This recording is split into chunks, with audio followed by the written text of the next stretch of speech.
simile ana avion ba daanu woon waaye tribune yéene kay ne wàllum làmbatu day am na nag ca roppalaan googee nga xam ne daa daanu dee waaw ma ne la mbëkkante la def kon ak geneen roppalaan allahu akbar ma ne la sénégalais yii di docteur Yaxya Diop waaw Cheikh Niang ak Youssouf Diédhiou bokk nañ te nga xam ne kon nañoo réer nag ca roppalaan googee Mamadou Ndiaye waaw bokkoon te nga xam ne kon nañoo nekkoon ca roppalaan gee c'est ba moom daal nee na ñun daal xamal nañ ñun ne dañoo mbëkk kon nag benn picc waaye am na kenn koo xam ne kon dëggal na ni day am avion ci boppam kon di am roppalaan la ñu mbëkk allahu akbar Le Soleil yéene kay ne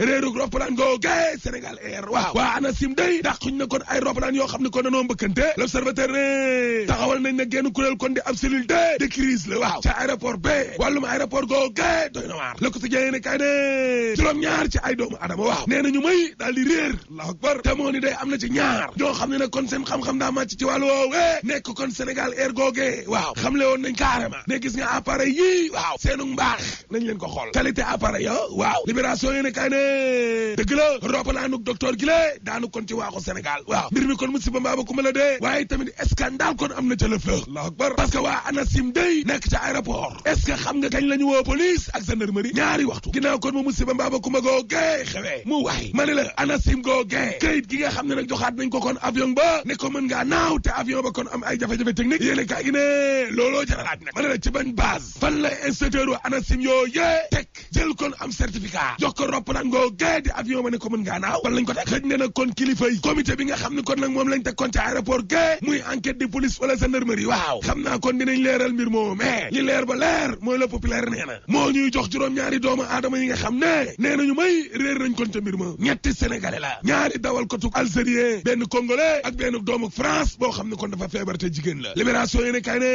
li leer ba leer mooy amatul sax lam laamee juróom-ñaari yoo yee ñàkk nañ seenu bakkan inna lillahi wa inna ilayhi rajiun lekkay leer amul ku ca dund laa la wax dee nañ yéene kaa gi ne mais li ci gën a doy waar waaw ma ne la juróom-ñaari waxtu laa lay wax ni 7 heures ci ngoon la mbir mi xew de waaye nag 9 heures ba muy dem kon bay teg aslëf ca lañ ko yëgal police ak gendarmerie allahu akbar ma ne la premier ministre bi ci boppam Mohamed Boun Abdallah Dionne waaw looloo ko merloo ba maar di Italie demoon na aéroport waaw ànd ak ministre de l'intérieur Abdoulaye Daouda Diallo ministre forces armées Augustin Tine ministre dem ngeeg dikk gi ci jaww ji Maïmouna Ndoye Seck ak Mor Ngom looloo comité laa la wax biri ma ci tribune yéene kaay ne septembre càggante gaa ngi nii la de ay doomu aadama ñàkkate nañ seen bakkan encore des morts weeru septembre bii mooy suñu weeruk musiba mooy suñu weeruk erreur nag boo xasee ba am rek am na kon erreur la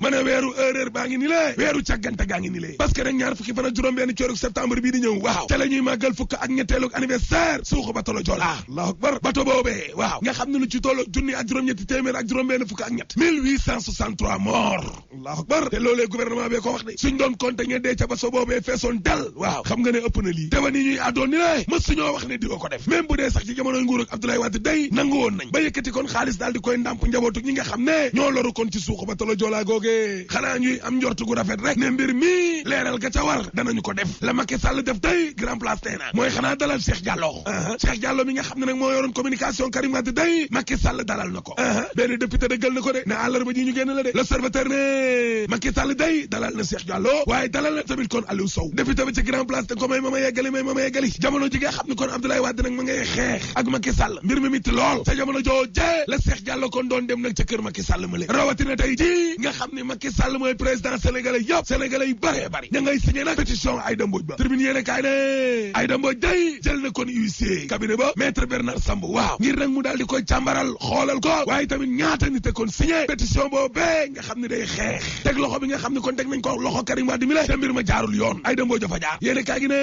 ay junni kon ci ay doomu aadama day signé nañu kon pétition ba day politique ba grand place de Idrissa Seck day waaw songam gi ginnaaw nag kon ba mu dajee ak grand cadre ñi yëngu ci wàllu njàngame ak njàngale mi day Idrissa Seck daje na ak waa SUTSAS yëngu ci wàllu wér-gu-yaram waaw Abdourahmane Diouf bu réew mi ci témoin yéene kay nee na les Sénégalais vont amener Idrissa Seck au palais parce qu'ils adhèrent à son discours de vérité et de principe sénégalais danañu yóbbu kon Idrissa Seck ca palais bële parce que d'accord nañoo ak moom ci kàddoom yi mu yëkkati lal ko nag ci dëgg rek ak ci dëju waaye attew Hissène Habré bi tey la dee ubbil Le Quotidien yéene kay ne tey la atte bay dooraat dee waaye xeex bi xam nga lan la waaw avocat yi nga xam ne kon moom la Hissène Habré ji ak yi nga xam ne moom lañ ko indil maître Cheikh ne ñaari avocat la Hissène Habré am mooy man mii ak maître Ibrahima Diawara moo mais ci tribune yéene kay nee na maître Sidiki Kaba di ministre de la justice mësul d'accord tribunal yi nga xam ne kon moom lañ fi teg ne leen di chambres africaines yi ñu déglu kon Idriss Déby mii njiital Tchad grand place te mbir mi daal xam naa ne doy na waar ministère éducation ak transport aya bi mag sa tala kurus njëndum oto yi daal xam naa ne lëndëm na daal lan moo tax kon ba ministère éducation ak transport bëgg a jënd yow ay oto yoo xam ne dañoo seer seeni moteur lu yàlla xam doy na la ñuy lekk essence jéggi na dayoo moo tax waa CCBM bu Serigne Boub dee ci la populaire waaw ci lañ leen di tuumal wàllum falsification jaxasi ay këy weddi nañ ko de xam le ne acharnement la ba noppi tamit lii day mandargaal ni CCBM day déranger dem naa ca football ba tribune sox ne deuxième journée éliminatoire yi day kan 2017 waaw gayndey daal def nañ seen liggéey 2-0 la ñu door kon Namibie bitu Cheikh Kouyaté ak Sadio Mané Aliou Cissé entraîneur ba ne kontaan naa lool ci samay jour waaw nam kontaanee ca joram yoo yee noonu la waa réew mi kontaanee ca ñoom li may faral di wax rek football daal dugal waaye ne fi puusoo paasoo dooroo dugaloo attewoo xeex njosoo